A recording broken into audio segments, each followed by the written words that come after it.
একটি কারণে সন্তান হবে না এবং একটি কারণে সে পুরুষের পুরুষত্ব নষ্ট হতে থাকে। সেই কারণ সম্পর্কে বিস্তারিত আলোচনা করব।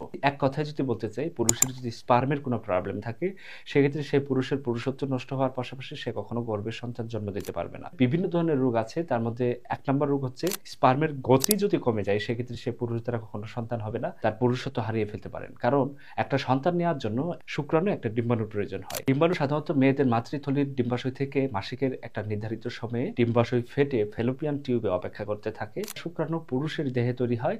একটা পুরুষ একটা মহিলা যখন মেলামেশা করবে, সে পুরুষ থেকে জরায়ুতে সে পুরুষের যে স্পার্ম বা শুক্রাণু প্রবেশ করবে। সে শুক্রাণু যদি গতি না থাকে, সেক্ষেত্রে সে শুক্রাণু জরায়ুতেই নষ্ট হয়ে যায়, এবং সে শুক্রাণু যদি গতি ভালো থাকে, সেক্ষেত্রে সে শুক্রাণু ফেলোপিয়ান টিউবে গিয়ে ডিম্বাণুর সাথে মিলিত হয়ে সেখানে জাইগোট তৈরি করে এবং আস্তে আস্তে সেটা জরায়ুতে আসে এবং জরায়ুতে এসে সেখানে তার সন্তান তৈরি হতে থাকে। সুতরাং একটা পুরুষের খুবই গুরুত্বপূর্ণ তার স্পার্মের গতি সেটা ঠিক আছে কিনা। স্পার্মের গতি ঠিক আছে কিনা সেটা বুঝতে চাইলে সিমেন অ্যানালাইসিস নামক এক ধরনের পরীক্ষা করতে হয়।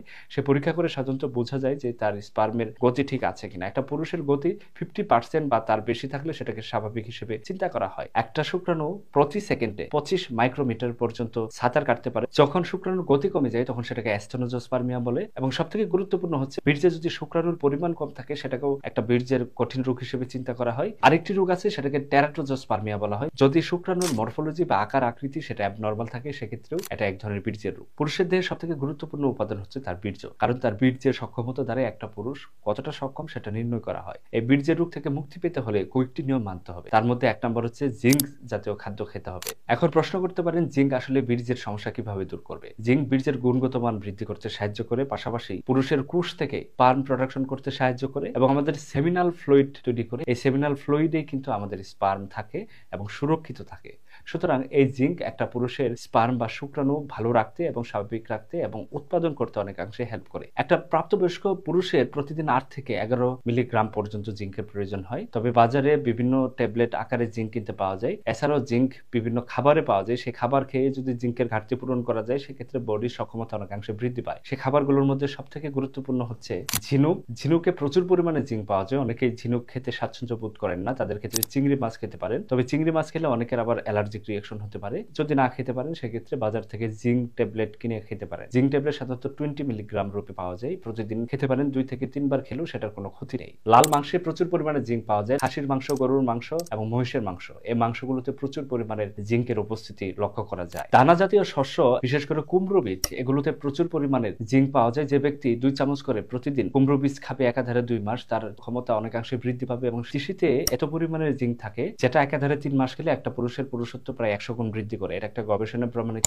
বাদামে প্রচুর পরিমাণে জিঙ্ক থাকে, ভিটামিন ই থাকে, সুতরাং খাদ্য তালিকায় বাদাম রাখতে পারেন। সবথেকে গুরুত্বপূর্ণ হচ্ছে ভিটামিন সি। একটা গবেষণায় দেখা যায়, একটা পুরুষ যদি প্রতিদিন 1000 মিলিগ্রাম করে ভিটামিন সি খায়, সেই পুরুষের 3 মাস পরে তার স্পার্মের যে প্রোডাক্টিভিটি সেটা 100 গুণ বৃদ্ধি পাবে এবং বীর্যের যে গতি সেটা প্রায় 70% বৃদ্ধি পাবে। সুতরাং ভিটামিন সি খেতে হবে। ভিটামিন সি খাবারের মাধ্যমে নিতে পারেন। আমলকিতে প্রচুর পরিমাণের ভিটামিন সি পাওয়া যায়। কমলা লেবুতে প্রচুর পরিমাণের ভিটামিন সি পাওয়া যায়। পেয়ারা, স্ট্রবেরি, এগুলোতে ভিটামিন সি পাওয়া যায়। যদি এগুলো না খেতে পারেন, সেক্ষেত্রে সিবিট ট্যাবলেট চুষে খেতে পারেন। সেটাও আপনার বডিতে ভিটামিন সির যে রিকোয়ারমেন্ট সেটা কিন্তু ফিল আপ করবে। 3 নম্বর খাদ্যটি হচ্ছে ভিটামিন ই। একটা প্রাপ্তবয়স্ক ব্যক্তির প্রতিদিন 12 মিলিগ্রাম করে ভিটামিন ইর প্রয়োজন হয়। ভিটামিন ই পর্যাপ্ত পরিমাণ পাওয়া যায় আভোকাডো, বাদাম এবং ভেজিটেবল অয়েলে। ভিটামিন ই সবুজ শাকসবজিতে প্রচুর পরিমাণের উপস্থিতি লক্ষ্য করা যায়। ভিটামিন ই ক্যাপসুল কিনতে পাওয়া যায়, সেটা খেয়েও আপনার ভিটামিন ইর চাহিদা পূরণ করতে পারে। সবথেকে গুরুত্বপূর্ণ হচ্ছে ভিটামিন ডি। একটা পুরুষের যৌবন বৃদ্ধি করতে অনেকটা হেল্প করে। ভিটামিন ডি হরমোনাল প্রোডাকশন গুলো সুরক্ষিত রাখে এবং রোগ প্রতিরোধ ক্ষমতা বৃদ্ধি করে। ভিটামিন